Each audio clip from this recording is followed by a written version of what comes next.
Okay. All right. So I'm going to talk about cohomological induction. This is this talk is sandwiched between Annegret's two talks, and Annegret is focusing much more on the output of Atlas, the really practical things that most of you are probably most interested in. And so, for example, yesterday she explained the classification of theta-stable parabolics and how Atlas does that. And then tomorrow she's going to talk about the Atlas capabilities for doing things with these theta-stable parabolics, cohomological induction. And so the purpose of my talk is to explain what cohomological induction is. So this is, many of you, of course, are experts in the audience and about cohomological induction and know everything there is to know about it. So this is not intended for you. It's intended for people for whom parabolic induction may be familiar, ordinary induced representations, parabolic induced representations, and then this is just a small variation on that theme called cohomological induction. So that's what we aim to do. Okay, so loosely what I'm going to do is, as I said, provide background for Annegret's next talk and interpret Borel-Weber as, in terms of this change of rings perspective that David was advocating in his first couple talks. And also explain a little bit about his standard modules construction as change of rings. And then lay a little bit of the groundwork for some things I hope we'll have a chance to talk about next week, which is this ABV theory of special unipotent packets. And also, at the end, I'll set up some interesting examples. And there's all kinds of really interesting sort of research level questions that you can now address about AQ lambda modules, for example, using the Atlas functions that Annegret is going to talk about tomorrow. Okay, so I'm going to initially just think the way that maybe all of us were taught to think about groups and representations, and then try to move gradually toward the Atlas perspective. So initially, I'm going to fix theta, and K will be the fixed points of theta on this complex group, and with corresponding real form GR. And I'll fix a theta-stable Cartan subalgebra in G and a Borel subalgebra.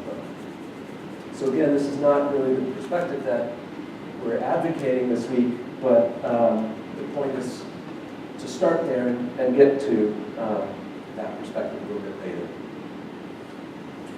Okay, so the starting point is we're going to fix a theta-stable parabolic containing this Borel, and Q will be the corresponding complex parabolic in the complex group G, and we'll fix a character of L. Okay, so this is the familiar. This is what Annegret explained. This starting point is what Annegret explained yesterday. She explained how you parameterize KGP as a subset of KGB. What you do is you take your orbit in KGP and, oops, what have I done? I've got these backwards on this. And you pull it back, and there's a unique dense orbit in KGB. And so for diagrams that she was giving, this nice example in GL4, you had the picture for KGB, and then you had these blobs which all map to the same thing in KGP, in G mod P, and there's always a unique maximal element there, and those parameterize KGP, and then the theta-stable parabolics, when they existed, were always closed, the closed elements in KGP. They correspond to those elements. So this is supposed to be familiar from Annegret's talk. Okay, and so the starting representation theoretic starting point is just the construction of the Borel-Weber theorem. You form this G-equivariant, or G-homogeneous, I should say, holomorphic line bundle in the usual way over the partial flag drive G mod Q.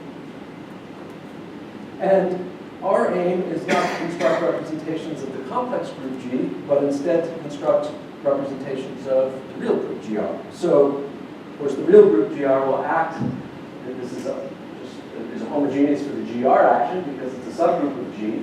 But if we want to construct something that's close to irreducible, then we want to look at irreducible homogeneous line, or GR equivariant line bundles. And so what we should do is we should restrict this line bundle to a single GR orbit. Otherwise, we have no hope of constructing irreducible representations if we're restricted to multiple orbits. Okay, so we restrict it to a single GR orbit, and we've got a GR homogeneous line bundle, and we do the simplest thing we could imagine was imitate Borel-Weber-Bott and look at Dolbeau cohomology of this restricted line bundle that because the homogeneous, the equivariance of GR, that will carry a representation of GR, sort of heuristically at least. But of course you can't do anything with Dolbeau cohomology unless you have a holomorphic structure. So how can you arrange for that to happen? Well, so I haven't brought in the theta stability of Q yet, but now I'm going to do that. Then the GR orbit of the identity coset in this partial flag variety is open. So restricting the holomorphic line bundle, the Borel-Weber line bundle, to this open orbit is a good idea, because you get a holomorphic structure. And you can make then a provisional definition of representation of GR, sort of the simplest minded generalization of the Borel-Weber theorem, where you take Dolbeau cohomology of this restriction, this GR, this irreducible GR equivariant line bundle, the restriction of the Borel-Weber line bundle. And I've singled out a magic degree here. I'll explain that in a moment. And then for the first time, I've introduced this little bit of normalization where you tensor with the canonical line bundle.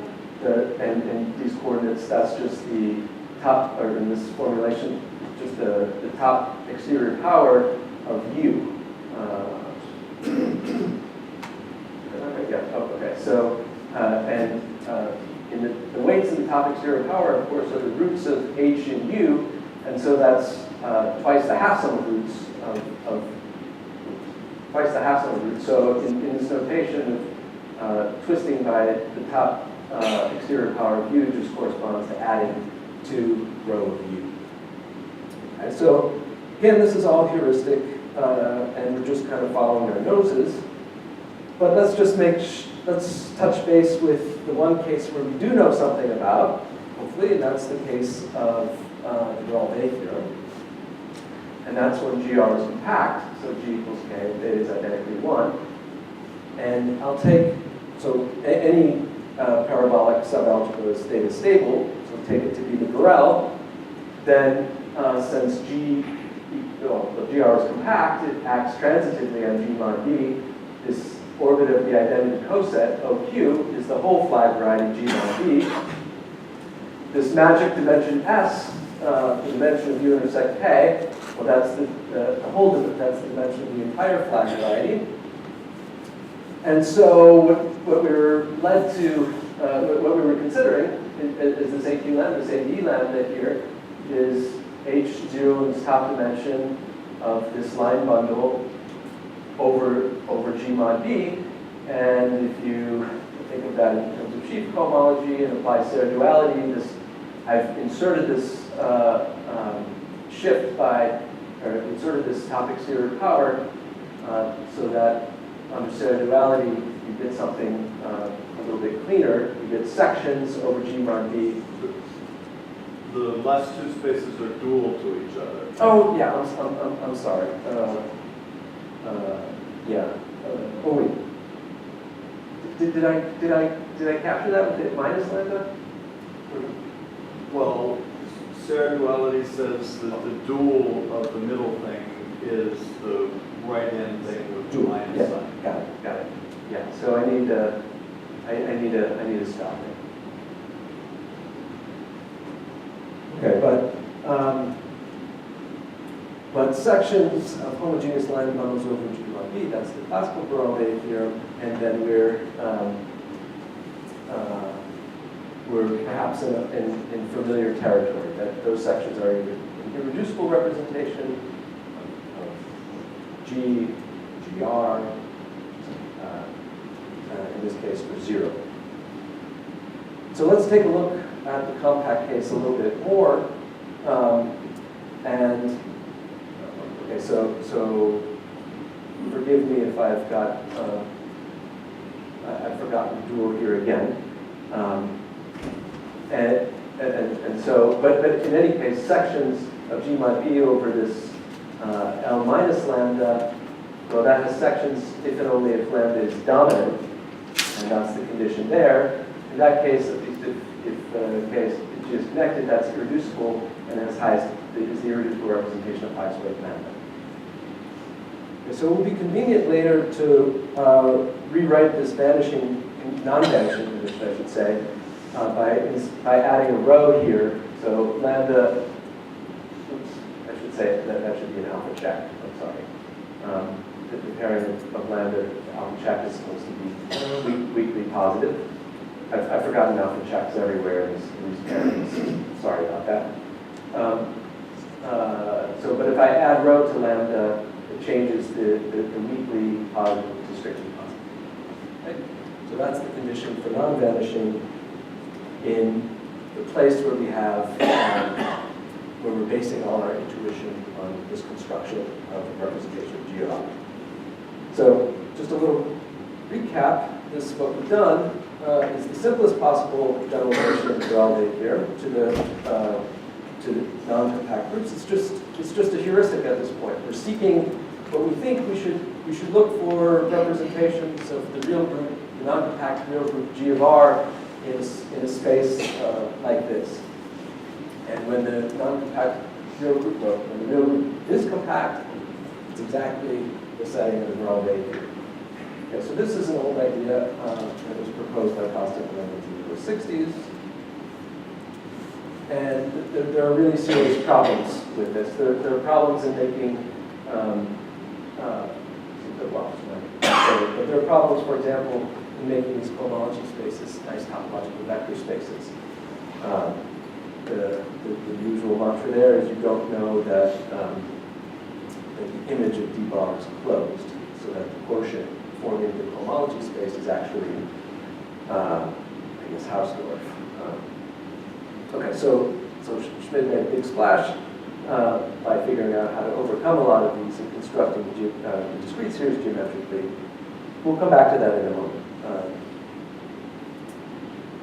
Okay, so before I go too much further, let me just back up so we don't get too far away from the whole point of this workshop, which is thinking about how Atlas can help you with these problems. So the way I set things up is that this OQ was living in a different space. A fixed Q, G mod Q was changing. My OQ is the GR orbit of this identity coset. Remember, the theta stability, just to remind ourselves, was important so that GR orbit was open and then the restricted line bundle had all of the structure. But Annegret and Jeff before told us that we should be fixing a base point to the flag variety, and it's even a little bit more subtle than that of what KGB actually means in KGP. And what I'm doing is so we should fix that, and we should vary the open GR orbit in Q. That was the input in the heuristic construction that I was giving. And so what we should be looking, or we should be thinking of these parameters, the input, the starting point, are GR orbits of theta stable parabolics and partial flag bands. Okay? So that's getting a little bit warmer, but that's still not something that Atlas is really designed to handle. The orbits of the real group on a partial flag variety is not within the friendly confines of algebraic groups. And so what is the connection? With Annegret's really nice parameterization of theta stable parabolics, when they exist, they're closed, they're be parameterized by closed K orbits on partial flag variety. Well, Jeff mentioned it in his kickoff lecture, and in his table, one of the entries in his table is about superduality, says that there's an order reversing bijection between the GR orbits on G mod Q and the K orbits. The order reversing is with respect to the closure ordering. So the open orbits, which were the input of what I was talking about before, become the closed orbits, which is exactly what Anirudh was talking about. Okay? And there's a tiny thing to say here that two corresponding orbits intersect in a GR theta orbit. So if I have an open orbit of theta stable parabolics, the corresponding dual is a closed orbit.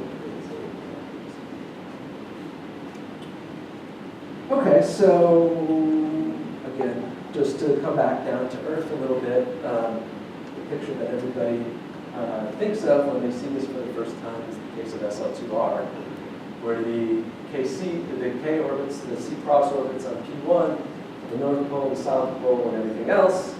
And meanwhile, the SL2 orbits on P1 are the upper hemisphere, the lower hemisphere, and the equator. So the closed equator is dual to the open orbit, the open K orbit. The two closed K orbits are dual to the hemispheres, and they intersect in an orbit of the circle, KR. Okay, just as a preview of coming attractions, to show you where things are going maybe a little bit next week, I was hoping to look at this example, or maybe we could look at this example in some detail at some point, maybe in the evening sessions or active sessions. The case of split F4, and the parabolic, the partial flag variety that I want to consider consists of the complement of the middle, that was wrong. It should be the complement of the middle long. Sorry, so if this is F4,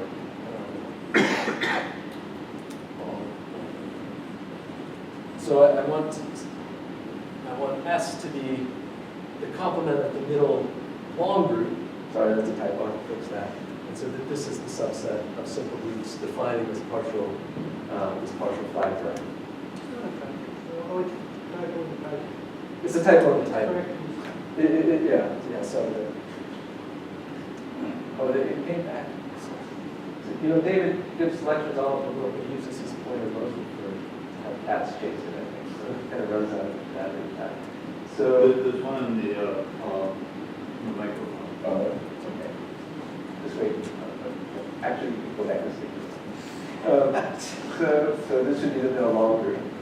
So what is the middle? What is the label of the middle long group? Well, it actually squares with our with the way I've drawn the picture. It's the second one here. You can get by figuring out the symbol of G. Split form by 4. And that actually, those roots are. That subset is not chosen at random. It's the zero labels in the weighted Dinkin diagram for this very interesting nilpotent orbit in complex F4, the one that's fixed by Spaltenstein duality and has component group S4. So there's some reason to look at this picture in detail. So the long simple root is labeled, well, it was the second one on the list, but the label is so the complement is 0, 2, and 3. So I'm just doing an exercise in what Annegret told us to do, how to do these things yesterday. So if I look at the number of theta stable parabolics for G, there are 92, and I can list all of them. They're listed according to the subsets of, well, to the partial flag to their complex parabolic type. And the ellipses mean I've made some edits to the output of Atlas, and in these 92 entries in the output, I've selected the 4 that have that correspond to the complex parabolic type 0, 2, and 3, which is this case of interest. And this tells us what the maximal KGP element is in the pullback to the full flag variety of the corresponding closed K orbit. Okay. So with this, and then in the meantime, what is the size of KGP for this parabolic type? There's 24. So there are 4 closed K orbits corresponding to these 4 theta stable parabolics, and among the 24 total K orbits on G mod. Is that kind of clear how I'm using Annegret's what Annegret proposed to do? So this interesting example, KGP has 24 orbits, and there are 4 closed ones. Sorry, how did I didn't understand how you say that those were closed. Okay, so the theta stable parabolics always, what Alfred explained, that theta stable parabolics correspond to closed K orbits on partial flat varieties. Now, not every closed K orbit on partial flat variety consists of theta stable parabolics, but if they exist, they're closed K orbits on partial flat variety. Oh. And that's what this output of theta stable parabolics is actually telling us.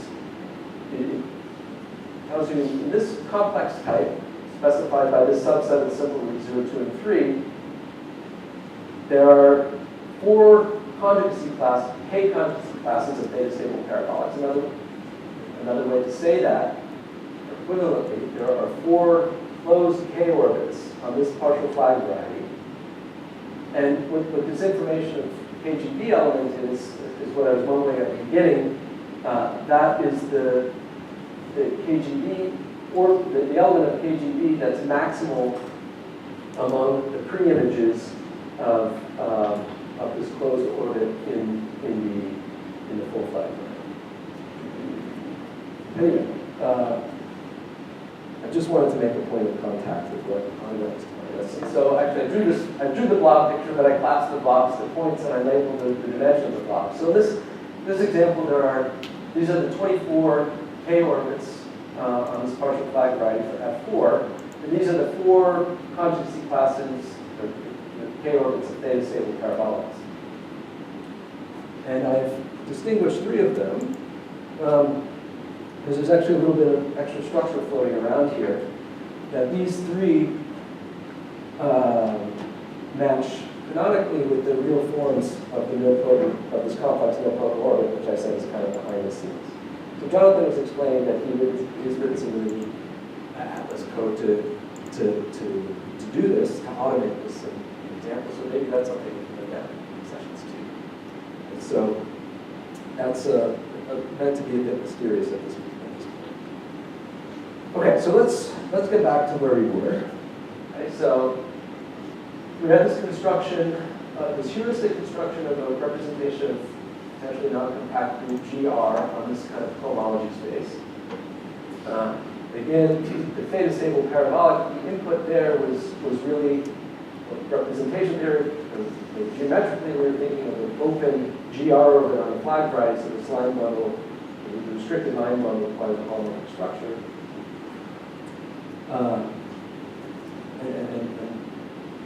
And I said that this is sort of possible to make precise beyond the heuristic in any generality.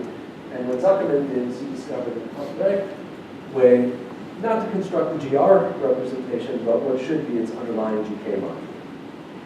And so let me explain that next. So the first step, and again, this is just a heuristic for those of you who are seeing this for the first time. So what you're supposed to do is you're supposed to, instead of looking at sections, you're supposed to look at something like formal Taylor series of sections at the identity coset. And so those are, you take directional derivatives with values in the fiber of the line model of the identity coset there. And so this is a U of G module. And then you're supposed to try to see which of those formal Taylor series extend to actual honest sections.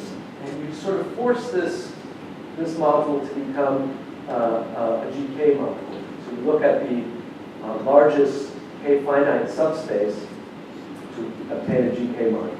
That's what the so-called Zuckerman filter is. The largest subspace on which the action of U of G, the K action is locally finite and extends to an action of K. The K. It's just here. It's just. I'll be more precise a little bit. So the problem is that just like sections need not exist in the setting. We went to the S-Dobo cohomology in the heuristic construction of GR. Just the largest k-finite subspace could be 0. So we should look for some kind of analogs of that cohomology, but we're really thinking now more abstractly as a series of functors from L intersect k modules to GK modules. So instead of just the input being a one-dimensional representation of L, previously that's what I was putting in there, why don't we put in anything to form the corresponding homogeneous vector bundle. The zero step is some kind of normalization. You twist by the top exterior collar of U, so I've got to extraneous Q bar, there should be no bar there. And then you extend it to a Q L intersect K module. You form something like these formal Taylor series, which is this this kind of generalized produced formal module. If I had U of G tensor U of Q, Z check, that would be a generalized formal module. This is just the produced version of that. And then there's this Zuckerman functor of the maximal k-finite subspace. Turns out to be left exact and has derived functors, and this is the definition of RQJZ. Think of it maybe as the zero step is kind of a normalization and extension to Q. You have this produced construction, which is exact, this part is exact, and then you have the Zuckerman functor, which is not exact. And so you take derived functors. So that works. It's kind of amazing that heuristic works perfectly.